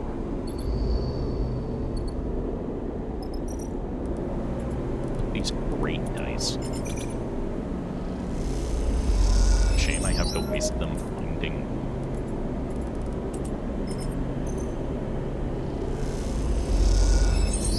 Marco seems to have been moved to a new location. Though you have no specific memory of it, there is something unpleasantly familiar about the place you have found yourself in. Among the many, many stack units of the Rise, framed by scaffolding and stretching away from Darkside's reflectors in a way that is only possible in Zero-G, you have found yourself in a cold corner. Here, a locked door is marked with Utsubo's sigil, a single eel curled back on itself, its mouth around its own tail. This is the kind of door behind which Utsubo keeps its secrets, its assets. Assets like you and Seraphin were, like Marco is now. It's a door you should have been watching, which is why you know there should be an enforcer lazily laid beside it. But you know you only have moments before they come back. You slip a shipbreaker's chisel from your belt, pack and jam it into the lock, glancing over your shoulder as you try to force the mechanism. The tool bends and flexes. You force it sideways and hear a crack as the bolt shears off in the mechanism. You wrench the door open. You're in. A dim corridor stretches out ahead of you, lined with doors on either side. The memory hits you almost immediately. Long cycles between jobs and a cell, so waiting. Safe. The lie that you believed when you first were brought to a place like this. Most of the cells are dark, empty. A warm glow spills from around one of the doors. You quickly approach and look in. Marco is tucked into an inset berth, a padded niche like those in him. His back is turned, small. You slam the exterior lock release without thinking. Marco, turning over, faces the door as it hisses open. Sleep? He freezes for a moment, unsure of your intentions. He raises a hand as if to protect himself, to put something between you and him. You betrayed us. Marco frowns, his arm still up. I didn't have a choice, Sleeper. He frowns. Why did you come here? To accuse me? He laughs. Marco pushes himself up out of the berth. Let's not do this here. You came for me, let's go. He glances desperately at the door behind you. You back out into the passageway and Marco follows slowly. Lucky me. Daichi floats in the corridor, a knife glinting in his hand. I came to squeeze a little more information from Orin's prize. Here. He points the long knife at Marco. But it looks like I just got everything I need. Closes the gap, raising the knife. Now stay still. I prefer to deliver you to Lane in one piece. The knife cuts deep as you spin onto it, but you swing your elbow anyway, connecting with Daichi's face as you move. You feel the crunch of his nose, the solid metal of your skeleton meeting the pliant bone of his. Moments later, Marco and you are streaking through the passages of the rise in a haze, the pain fading, but the fear holding strong, desperate to leave this place once and for all. Marco, I'm gonna send you, by the way, directly to Seraphim, the answer bridge. You fucking scumbag. The paint on my face. Oh no, bridge. Unlucky. Marco rises from his berth, quiet. You haven't really spoken. The two of you kept busy by your own injuries and the constant fear that Daichi will find you. And so far, he hasn't. And if Ankita is to be trusted, this is your final cycle on Darkside. You wait in silence, no one eager to speak. A deep fatigue is set in. At this moment, all anyone can do is wait for this excursion to be over. You see, Marco nods at the doorway where a silhouetted figure waits. Ankita looks at Marco, and then you, a raised eyebrow, the only acknowledgement that you went against her advice. Lane is back on Darkside. We have to go now. Ankita looks tired, angry. We won't have another chance. Come with me, quickly, quietly. She turns and pushes out into the corridor. Junie turns to you and nods. First sleep. Ankita leads you across the dark side, not stopping to look back. The lights and passages flash by, but you barely notice them. All eyes are fixed ahead on the way out. At some distant part of the station, Ankita stops at a docking bridge, a small freighter visible through the viewports. She slaps the door release, slides. She grabs your shoulder, looking into your eyes. Lane's focus will be on Darkside now. He needs to stop the infighting. Shore up Utsubo. You get out now, he won't follow. Remember. Ankita hisses the instructions to you. Get that droid to Olivera. Give it to Carmen. No one else, no matter what they say. Just know. Ankita returns your nod, and then she is gone, disappearing into the endless, winding passages of Darkside. You drift gingerly down the docking tunnel, which leads into the cold, sparse cargo bay of the ship. Once you are inside, there is a hiss. Doors scissor shut. For a moment, panic, seeing no exit, no other doors, just a metal walled bay. Is this a trap? But the engines rumble with life. You give in to your exhaustion. If Ankita has tricked you, at least you are leaving this place behind. And then you feel a cold finger reaching into your mind. We're so close. Lane's voice in your ear. You are here. A rustling, a shifting. I can't quite place you. Can't quite put my finger on you, Sleeper. But I know you are there. What were you doing here? Hoping to confront me, perhaps? Or something else? A hiss. I'm right here, you coward. Come and find me. I'll admit, I'm not quite ready for you, Sleeper. A flicker, a spasm. But so soon, this will all be over. The tone begins, shrill, inescapable.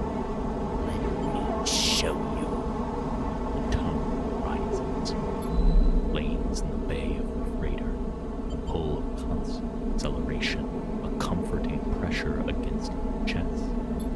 Lane looks around the bay, taking it in slowly. He inhales the stale air deeply. Lane feels power, feels pride.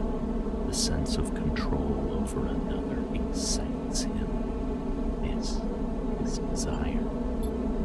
Lane lifts his right hand, turns it in the air, flexing his fingers in a satisfying way.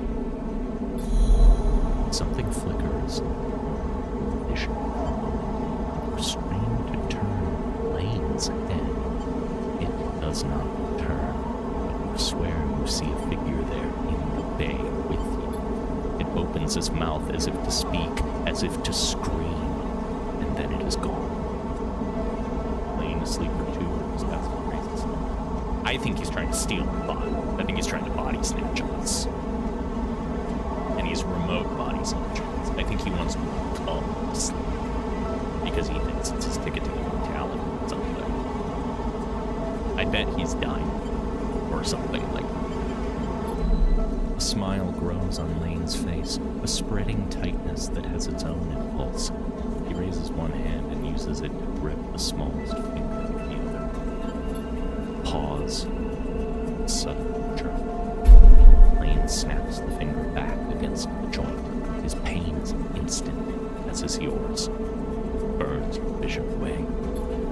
When the white-hot blindness has faded, you look out on the same metal walls. You hold the same finger in your hand. You release it. You see the crooked shape it has been. Shiver runs through you. You reach back into your own mind to see if any trace, any fragment of Lane remains there. You put your hands on your face and push, as if to push him from your head. The ship continues out on its starboard arc, away from Darkside, away from Lane. You can't help but feel that some part of him is still there behind your eyes, concealed beneath the pain that snapped finger. Creep. It takes a long time before you are ready to discuss everything. First, there was the journey to the yard, then the disembarking from the freighter, then explaining to the waiting crew why their ship was impounded, something Marco offered 1,000 apologies for. Thankfully, the crew of the ship that brought you out of Darkside, sent by Ankita, took the others aside and settled them. Through the promise of remuneration or the threat of violence, you aren't sure, but you expect that they will leave together for Darkside soon. You do your best to explain your encounter with Ankita to your crew, but the mention of her name sets off a significant reaction in Bliss. It seems the two have history, a relationship that fell apart. Bliss removes themselves from the conversations, and later on you find them in the berths, staring at them. The whole time you find yourself in a daze. Your skin hurts, your muscles tremble. You don't feel yourself. You rest for a while, and as you do, conversations echo around you. You find yourself able to rise. Sleeper. Marco comes to you in the quiet of the rig. Can we speak a moment? I've got nothing to say. Marco nods, but I do, Sleeper. He looks down. I know I almost cost you everything, but you have to understand something. When they caught me, I was looking for someone important to me. That was why I wanted to come with you. I just wanted to get a message to him and know that he was all right. He screws up his face, each word bringing him pain. And I admit, I thought I might be able to bargain on his behalf, to get us both out. Bargain using my life?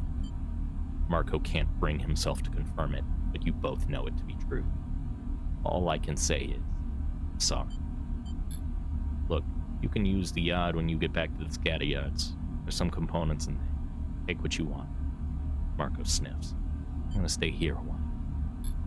He does not meet you. He simply turns away and drifts down the corridor. As he does, Seraphin passes him by, receiving no acknowledgement. Seraphin gives you a questioning look as Marco leaves. What happened out there, Sleeper? He floats there, stretching his scarred arm. The protective sleeve he has been wearing. The protective sleeve he has been wearing since the far spindle finally removed. Marco betrayed us. Seraphin shakes his head. What do you mean? He told Utsubo where to find me.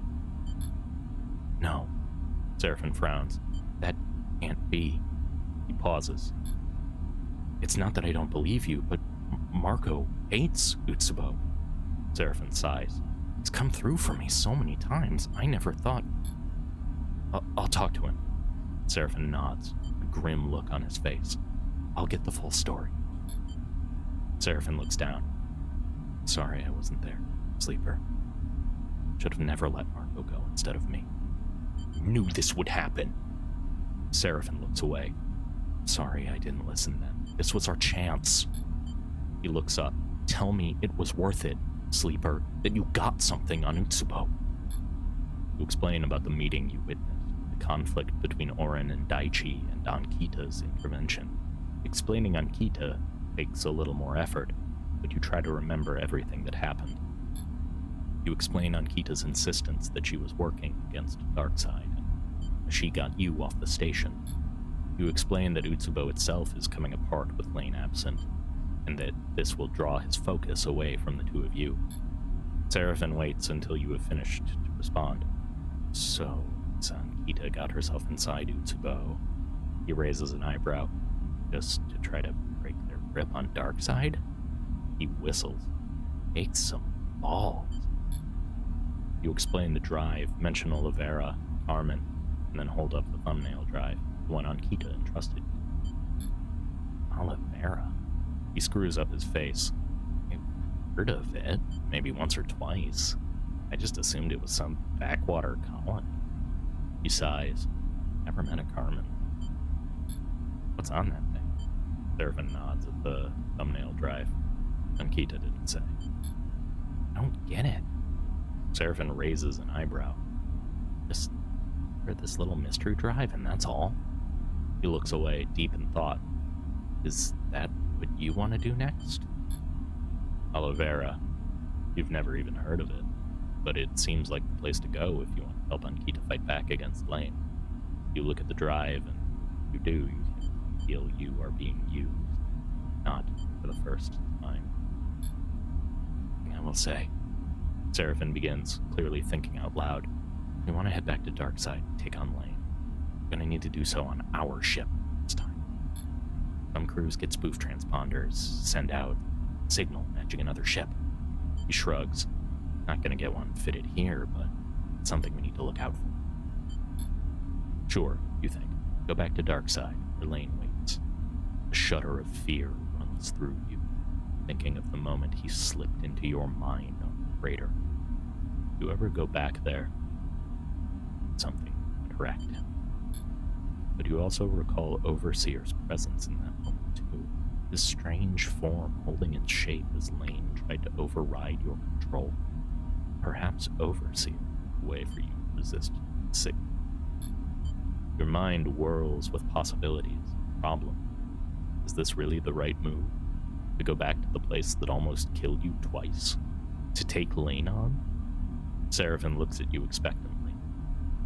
Thinking, Sleeper. What if we leave the system? Seraphin pauses. He looks down. I know that the past cycles must have been hard. It wasn't there, but leave Alien? I don't know if I can do that, Sleeper. Tala is here, and... As Seraphin trails off, you think of what it might feel like to leave this place behind, to throw away responsibility, to forget Lane, and set out towards something new. The thought alone lifts you, freezes you in place with closed eyes and shaking hands. I know it's different for you, Sleeper. He sighs. You can find a way to make the rid fit for interstellar travel. Fraction drive, better hull, crew, pilot willing to go. Who am I to stop you? He looks at you with a pained expression. It's not what I want. You don't owe me anything. Your future. Look, Sleeper. Seraphin places a hand on your shoulder. We aren't done yet. Either way, prepare. We need to work. We need crew. Seraphin starts counting off his fingers. You strong. Speaking of, Seraphin takes out a box of components.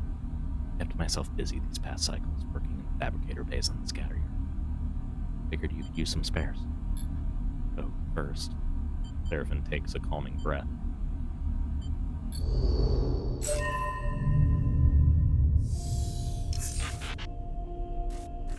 Ugh, God, we got fucked.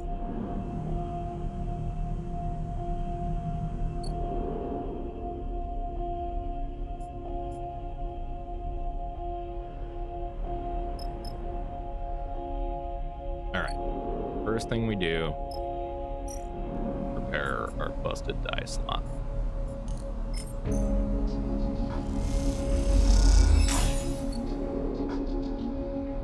Second thing we do is buy a fucking meat.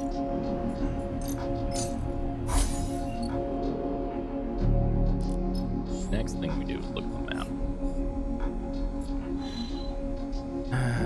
Okay. Oliveira is the one way down here.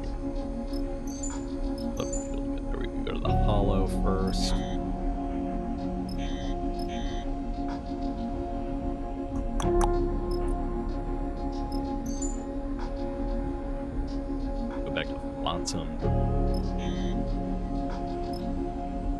That really helps us right now, though. I want to give Junie the fucking drive, honestly. Rather than this mysterious person that we don't know. Let's rob Marco. Find an engine component. Oh, these are fine.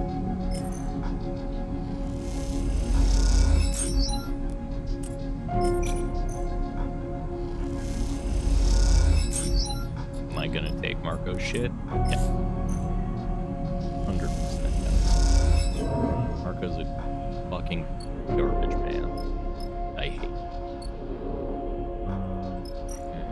Not enough. Yeah. Increase the ship's range, the engine will need an overhaul. Squeeze more power.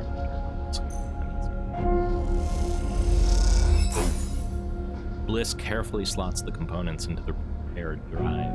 The engine is improved as much as upgraded. Hell yes.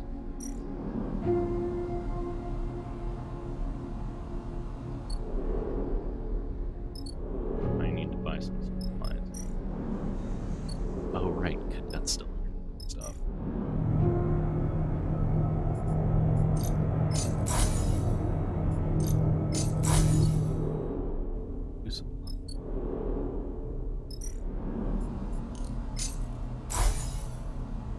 You put supplies in the special feeder Bliss set up.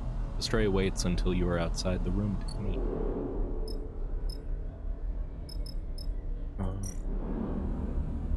Grass. Energy. That's carrying. Okay. Marco owes you all of his shit. Marco deserves 2 in the back of the head. The darkness flows around you. You know what comes next. Sleeper! The multi-part image of Overseer assembles itself in front of you. We must intervene in your current course. Intervene in what? The opening of your systems has breached a new paradigm. You are dangerously exposed. The voice is somehow both soundless and shrill. As we are sharing your hardware, that means we too are fatally exposed. The individual agent you encountered, we were almost completely erased by their attempts to seize control. Overseer's 3 heads nod eagerly in agreement. It's Lane. We have knowledge of this name from your memory banks. There is much of interest to us recorded there, though often partially and inconsistently. Overseer whirs unsettlingly. But yes, we can confirm Lane's role in this vulnerability. It is our understanding that the assumption of inevitability is incorrect. Overseer glows with bright veins of data. But in this state, we cannot operate with full functionality. If we were to be recompiled in our correct configuration, we believe we would be able to calculate a new path. Our aim would be to close the vulnerabilities and reinforce your systems against further intrusion.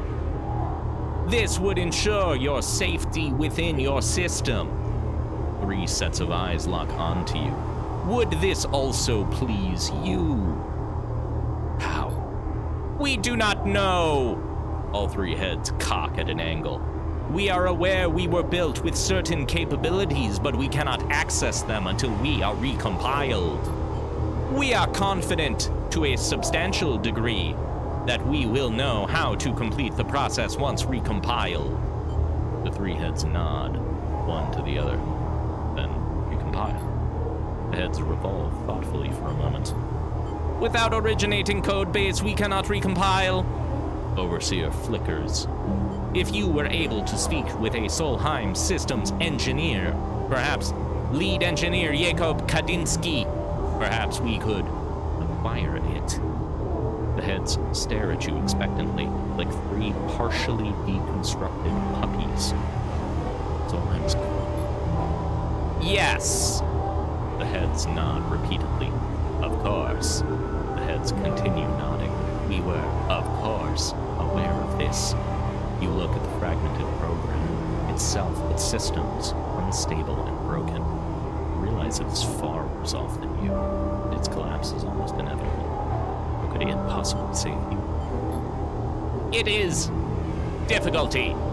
Overseer flicks between poses. But all code bases are held in centralized Solheim facilities. Partially deconstructed puppies is a statement. Partially deconstructed puppies is what I did to Teddy last night in the D&D game. But all code bases are held in centralized Solheim facilities. They are Station AE-1, the Con Channel Operations Center, and the Control Center of HAB-PEP, or Helion Asteroid Belt Photovoltaic Extraction Project. Overseer smiles helpfully. HAB-PEP. The dark side. Overseer immediately latches onto your thought. Based on your memory banks, we believe so, correct?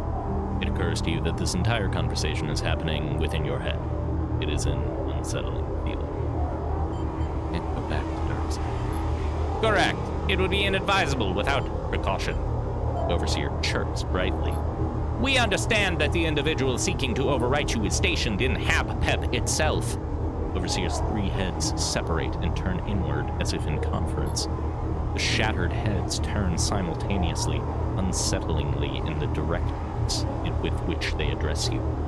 But if you could access the HAB-PEP mainframe without making yourself known, we could reconstruct ourselves and gain the ability to reconstruct you. Theoretically, one of the heads adds. Theoretically.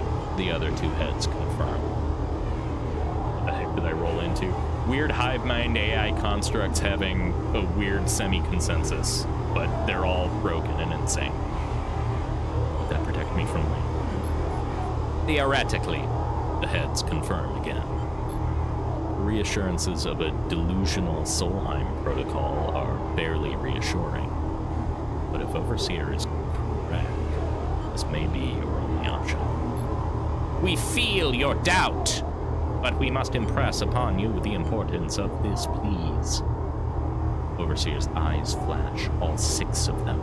If not for your sake, for ours!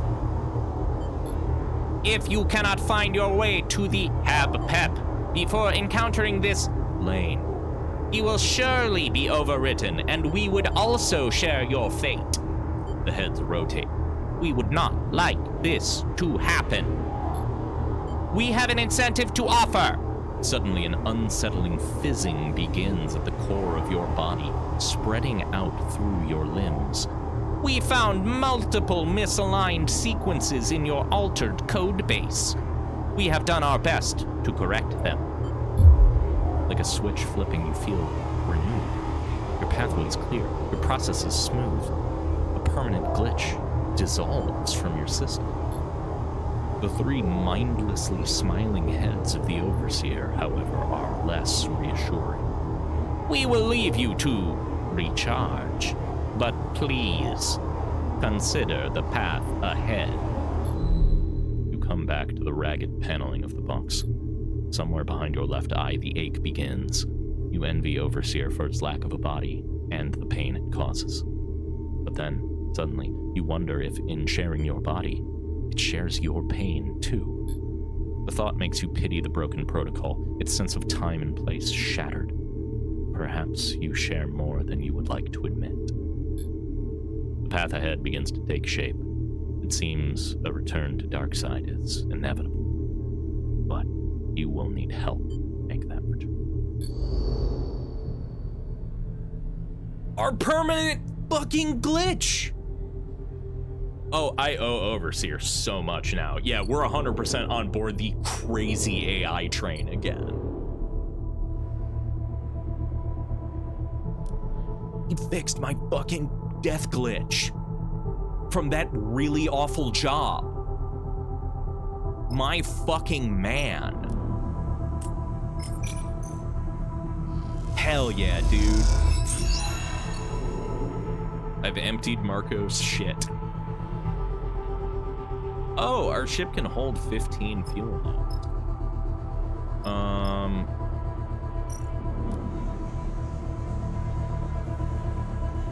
Yeah, that's been hanging over me for fucking hours of playtime.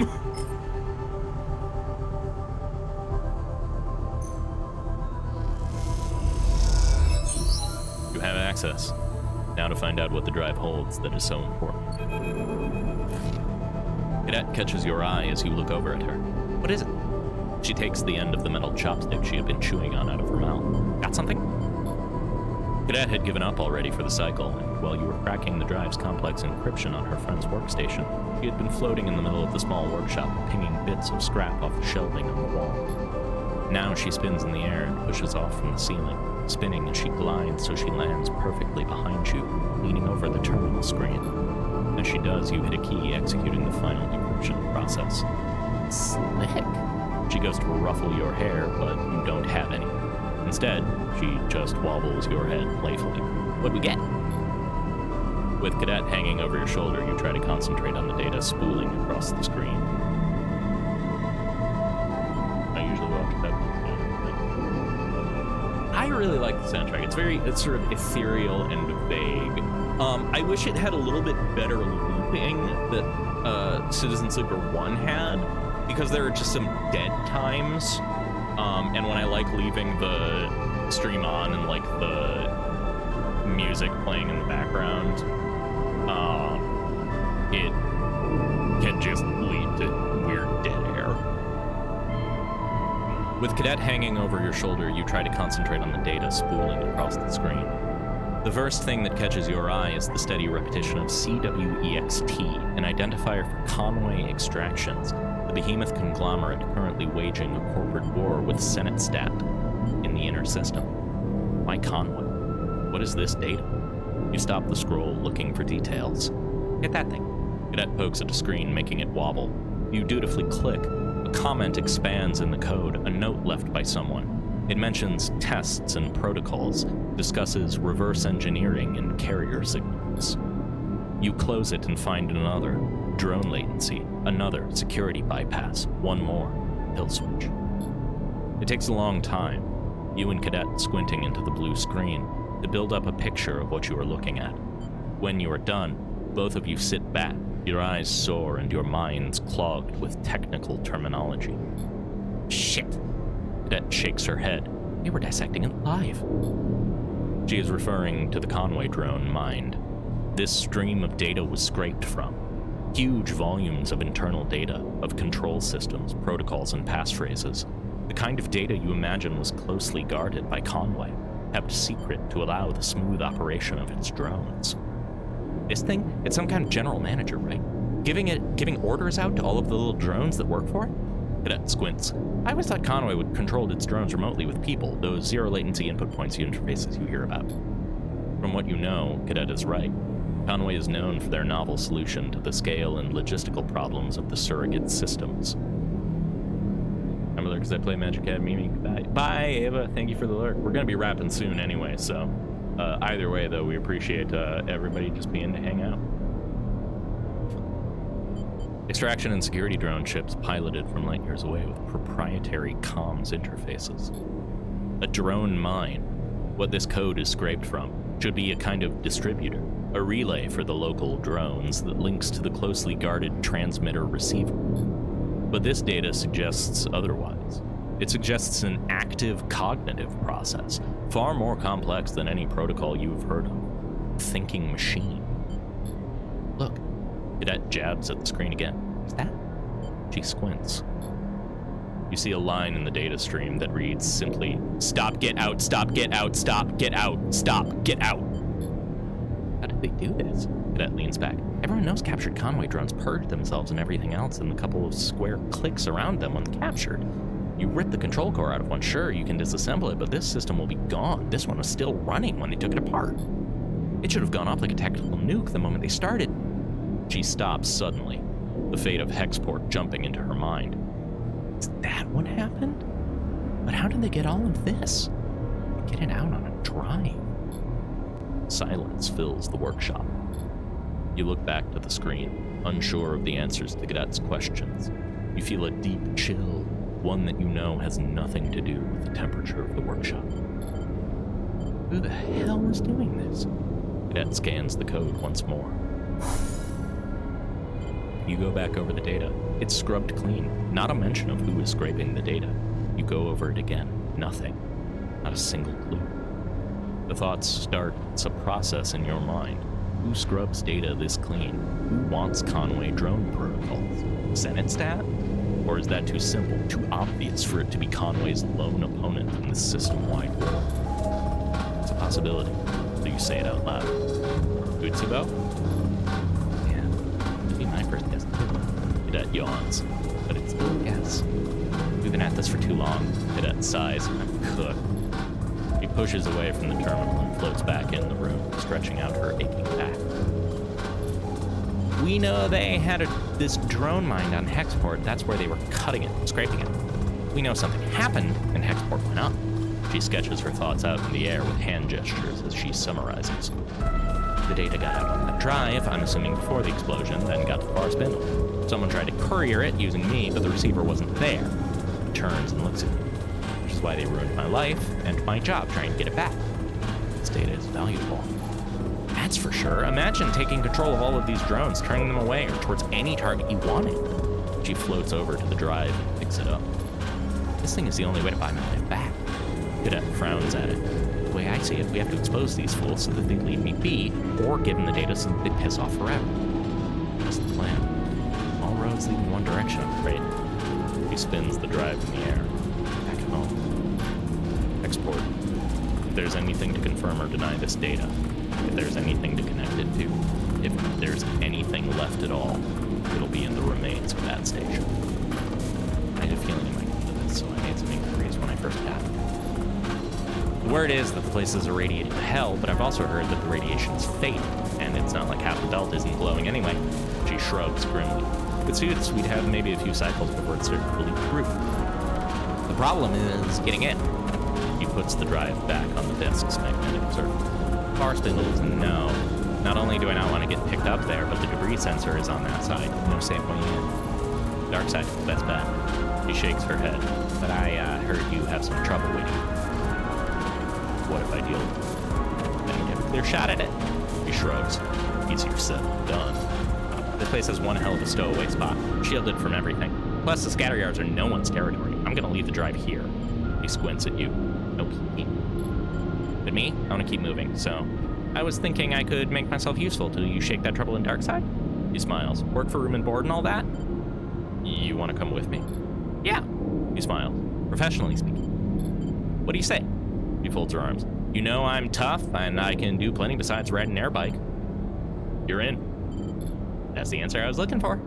Cadet scans the workshop. I've had plenty of time. I've had plenty of space or bathrooms for a lifetime. I'll make myself at home on your rig. She picks up the drive and tucks it in a pocket. Cadet glances away at the racks on the wall, and you follow her eyes to spot her air bike where it is hanging, carefully secured and pristinely kept. Cadet gives you a hard look. We better have room for my bike. Perfect. All right. With that and a new crewmate recruited, I think we are going to be ending the stream there. Thank you all. Cadet is really cool. I like Cadet a lot. I'm viewing them as I'm viewing her as very Hermes coded. She feels like she's even in the same pose as Hermes from Hades. So I'm trying to go for that fucking mile a minute mouth running thing. Easier said than done when you're reading something aloud. But yeah, thank you all for coming. I appreciate it. I'm gonna be playing it a lot by ear tomorrow.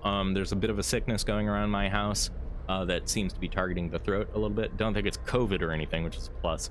But we'll see how I'm feeling on that day. But you can keep an eye on my Blue Sky. I usually announce daily when things are going live and all that. But I'm also absolutely starving. So I am going to, I think, pop off here, and I hope all of you have a lovely rest of your evening. As always, thank you for coming. I do appreciate every single person that shows up, people that chat, Bridge, Myth, Ava, everybody that hangs out normally. Love it. Love to see it. Thank you all for being here. It is what lets me and encourages me to keep doing it. So, genuinely, have a lovely night. Thank you for dropping by.